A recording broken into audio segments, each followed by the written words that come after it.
Hi, I'm Francesca James, the founder of the Great British Entrepreneur Awards and Community.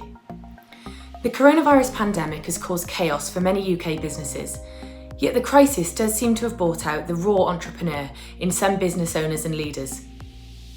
In this series, we're shining a spotlight on and speaking to the entrepreneurs behind businesses who have adopted a plan B or changed their business by pivoting to models to either still serve their customers or help the country in an entirely different way.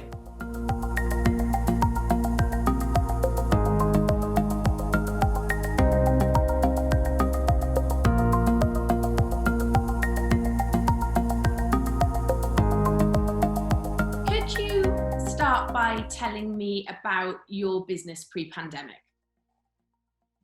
Pre-pandemic, okay, so we're a specialist dog bedding company, and there are actually more dogs in the UK than there are children under the age of 10. So everyone thinks we're very niche, but actually, hello Dot,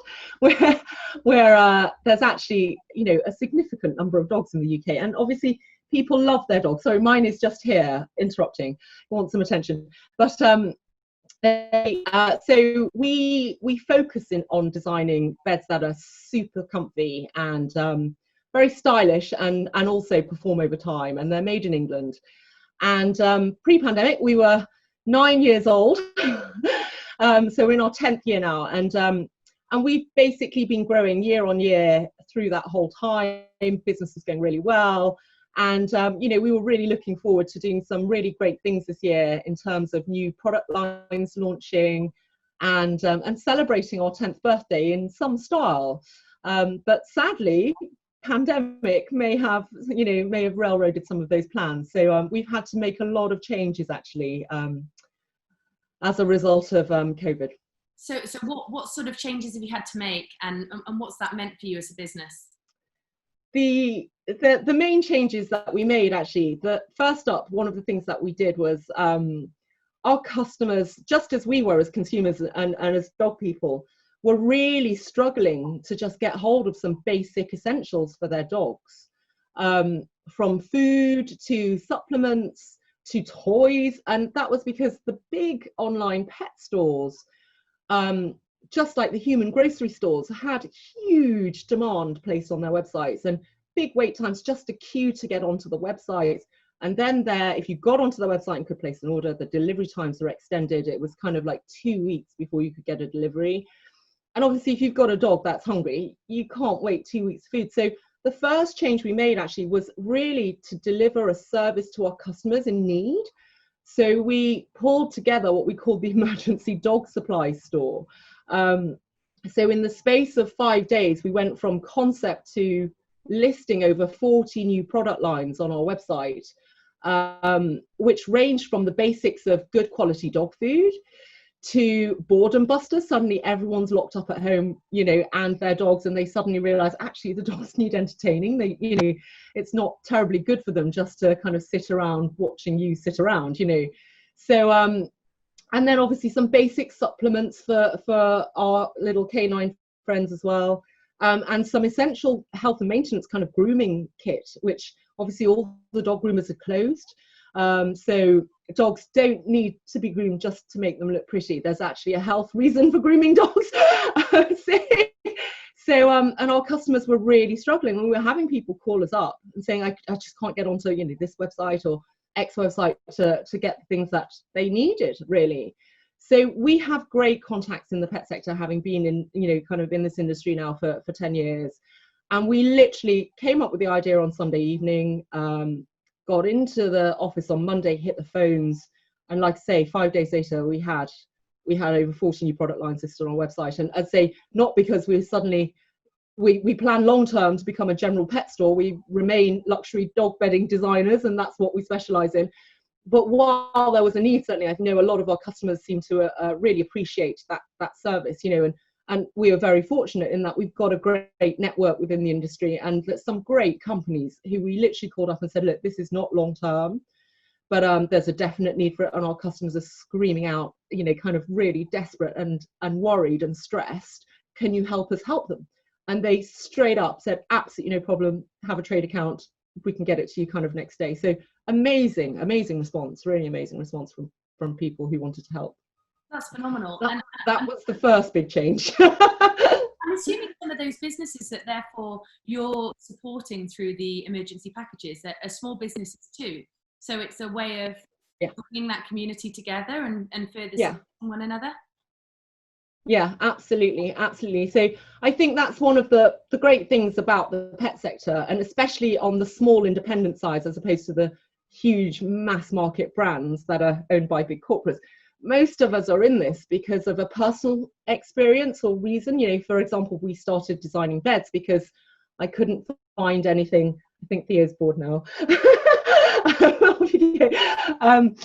We couldn't find anything that we thought was comfortable enough and actually good quality enough and stylish enough for our own home. So that's our story of how we started Charlie Chow. And equally, for example, a lot of the food brands that, including, for example, the Innocent Pet, who came on board with us, we know their story because, again, it's intensely personal. You know, they didn't want to feed their dogs, you know, the kind of processed, well, super processed, kind of, you know, not great quality commercial dog food. So they started making their own dog treats to begin with, and they've now launched an amazing quality cold pressed dog food, you know. So yeah, absolutely supporting each other and those small businesses is, I think it's almost easy to do because we've all have this thing in common, which is that our businesses have come about because of a love of dogs. So it's a passion, not just a commercial entity or a brand, you know, that we're trying to, you know, build up and, you know, kind of take to the private equity people or, you know, whatever. We've got some kind of genuinely deep felt personal reasons for being in our businesses. Yeah.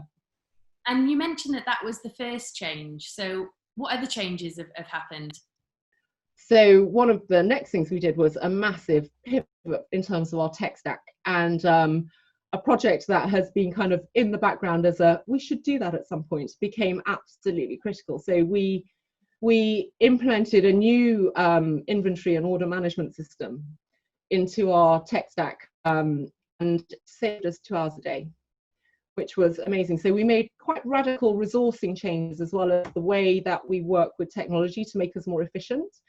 So that was a real godsend actually, and we're very pleased that we did that. I mean, it's quite, I don't know many companies that could implement literally a whole new inventory management system into our warehouse, and we did it in 4 days. It was quite something. Are you optimistic about Charlie Chow's future?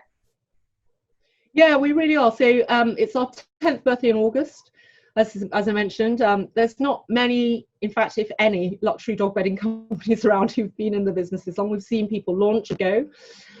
So we're doing something right, and I think our in terms of where we go now, I mean, our business is definitely up on last year now, which, to be frank, is a miracle given the circumstances, and particularly when, because of COVID, our supply chain was completely disrupted. So while we have our beds made in England, a lot of raw materials are made overseas, and that whole supply of materials into the UK is completely, you know, messed up. And we sold out mattresses at the beginning of April, so we literally couldn't ship beds. So the fact that our business has grown in the last quarter is absolutely incredible. And I think it's really interesting. We're 10 years old. We set up in the middle of a horrid recession in 2010, but we didn't have you say we kind of set up when times were tough, but we've delivered 9 years of year-on-year growth. It looks like we're going to deliver 10 despite the pandemic. So we feel incredibly lucky actually, and yeah, we're definitely gunning for the future. And the plans that we made to launch new product lines are still happening. They're still in place. Some of them have been delayed slightly because of supply issues with fabric coming in from whether it's Turkey or from the Far East. But you know, it's coming in, so we just have to put our deadline, our launch dates back slightly this year. But yeah, we're absolutely still going for business as usual, if not business much better. Fantastic. Well, that's amazing. Look, and I can speak as a a fan of the business from a personal and professional capacity, because if anybody has a dog, there is not a dog's bed that you will get that's more comfortable and more beautiful than Charlie Chow. I've got one in my office, one in the house, and I've recently seen my sister equip her whole house with Charlie Chow bedding and blankets and stuff. So definitely check it out. An incredible business, and we're really proud to have you guys as GBA alumni. Oh no, thank you so much for your kind words, and it's just such a great network to be part of. It's such an amazing thing that you do in terms of celebrating entrepreneurship. Really, really delighted to be part of it.